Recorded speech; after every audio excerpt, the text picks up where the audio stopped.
Hi, folks. I'm Mark Johnson, and I'm out looking at a barn that needs to be taken down behind me here.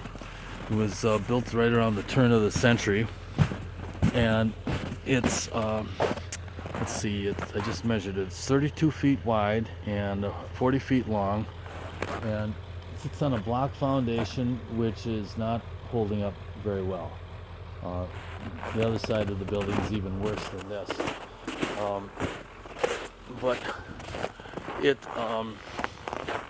it needs to come down this year, and it's a there you can see what's happening over on this side.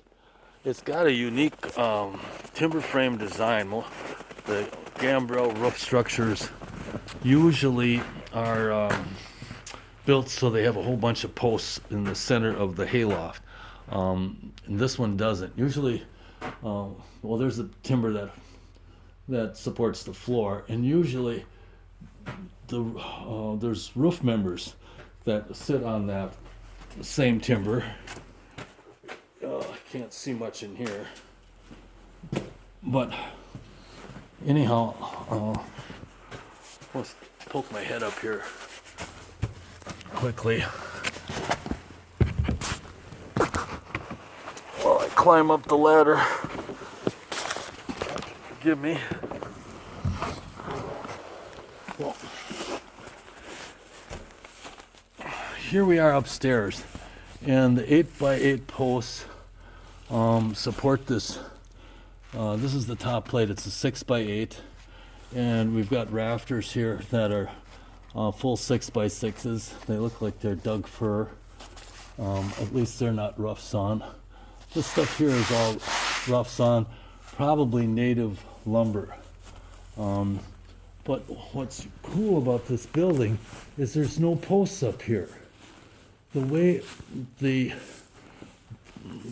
builder designed this is at each one of these 8x8 posts, there's another member that runs up to what I call the mid-roof support beam. And there it changes into a 6x6, goes up to the peak, comes down to the other side, and another 6x6 goes down to the top plate over there. Well, as you can see, that didn't work as well as they thought, and they put some 2x8s, double 2x8 on each one of those bents, it's called, to reinforce it and strengthen it. Quite frankly, all they would have had to do was put a cable up there from the midroof support on this side to the midroof support on that side, and it probably would have taken care of the problem. And that's what we're going to do if we find a new home for it. But anyhow, our plate height up here around the outside wall, what's this thing here? This is around 6 feet tall, which is not a real good height. If you're planning to put windows and things in this wall, forces you to lower them down a little bit. But we may lower the floor and do something with the floor a little different also. So it's got a lot of potential for being reconstructed into a home or commercial use someplace. This end here didn't have the barn door in it. I think this other end here has, this end here has a big old barn door in it where they used to bring in the hay from the field and drop it up here. And then, of course, they switched to hay bales later on.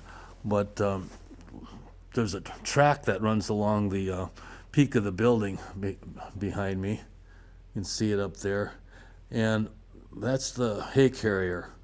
Usually they're operated with a tractor or something like that, but this farmer has got a big winch sitting up there that's run with an electric motor, which basically makes the haying operation a one-man job instead of a two-person job when you're using a tractor outside. So anyhow, I've got some more history. This building was built by the current owner's grandfather, and I'm going to get some documentation on that also, so I can tell more about when it was built and so forth. Cool project.